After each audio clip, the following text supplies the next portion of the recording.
Bonjour, c'est Nico. Écoutez, aujourd'hui, je voulais vous parler d'une Octavia. Alors, pas la voiture, mais la pédale d'effet. Plus exactement, la Octavia Octave Fuzz qui vient de sortir chez Behringer. Alors, donc, c'est une nouveauté.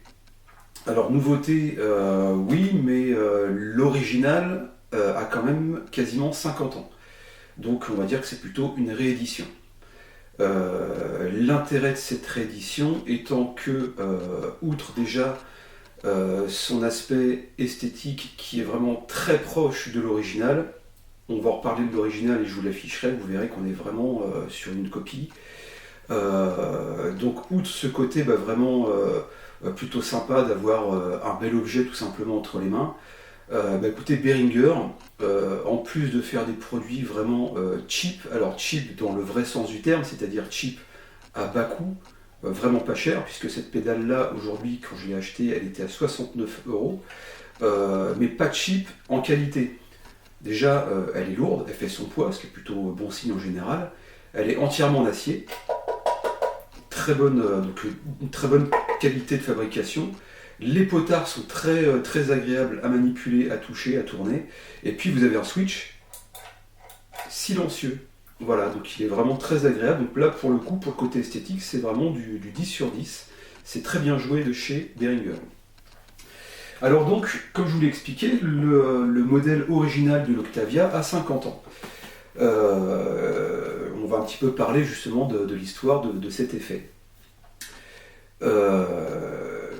Donc il s'agit donc de cette Octavia de chez Behringer, donc une copie de l'Octavia de chez Ticobra.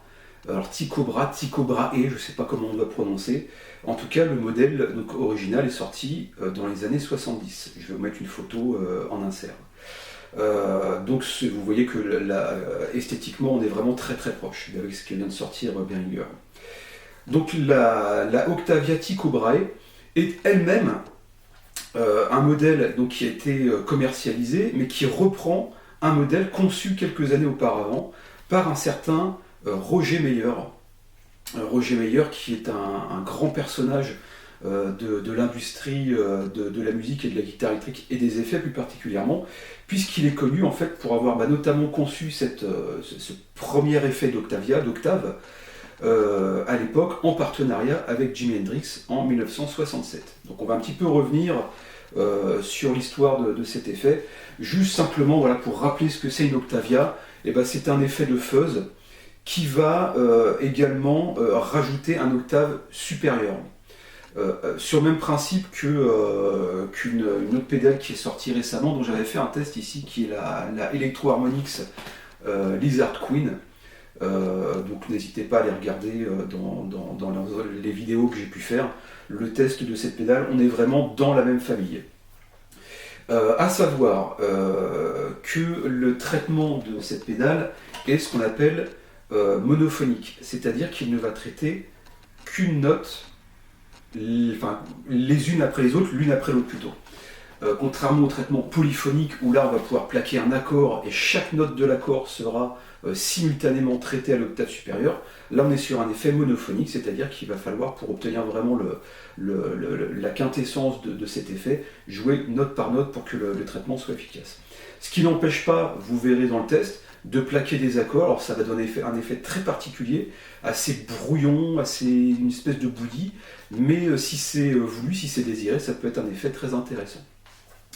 Ok, donc comme je vous l'ai dit, l'effet a été conçu par John Mayer en partenariat avec Jimi Hendrix, et notamment Jimi Hendrix l'a beaucoup joué, notamment sur les solos de Purple Haze, de Fire, et puis d'autres, et il n'y a pas, évidemment pas que Jimi Hendrix qui a utilisé cette pédale, on va vraiment citer en vrac Stevie Ray Vaughan, Jeff Beck, et Kenny Wayne Shepherd.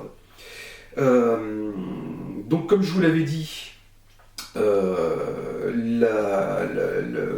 John Mayer, lui, ne va commercialiser sa pédale que bien des années après, et d'autres fabricants se seront engouffrés dans la faille pour la commercialiser avant lui, et je pense notamment donc à Ticobra. Alors je ne sais pas comment ça se passait à l'époque au niveau des droits, des brevets, mais en tout cas donc, Roger Meyer l'a lui-même commercialisé bien après. Juste la petite aparté, donc Roger Meyer a depuis monté sa propre marque qui porte son nom, Roger Meyer, j'allais dire John Mayer, non, c'est bien Roger Meyer, je ne sais d'ailleurs pas s'il y a un lien de parentalité entre deux, et donc il continue à fabriquer des effets qui sont des réinterprétations de pédales de cette époque, des années 60-70, mais lui il les fait sur un modèle vraiment très très haut de gamme. Voilà, n'hésitez pas à aller voir les produits qu'il fait, c'est vraiment de très très beaux, j'allais dire instruments, mais oui, des instruments à part entière. Voilà.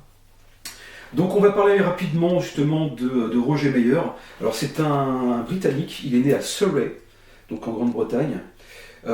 Il était, étant jeune, ingénieur pour la marine dans les années 60, et notamment il étudiait la propagation des ondes sonores sous-marines. Donc on imagine que c'était pour détecter, je pense, les sous-marins ennemis.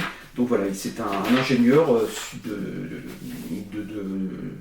acoustique, voilà, acousticien sous-marin. Et en tout bon britannique, il va fréquenter les clubs londoniens. Donc je vous rappelle, on est mi-60, fin 60, donc avec toute l'effervescence des clubs londoniens de cette époque-là. Et il va commencer à réparer et à améliorer, à modifier le matériel des musiciens, et notamment un certain Jimmy, alors pas encore Hendrix, mais un Jimmy Page, avec qui donc il va travailler pour, comme je vous l'ai dit, pour améliorer, pour travailler ses pédales d'effet, pour obtenir vraiment le son qu'il désirait.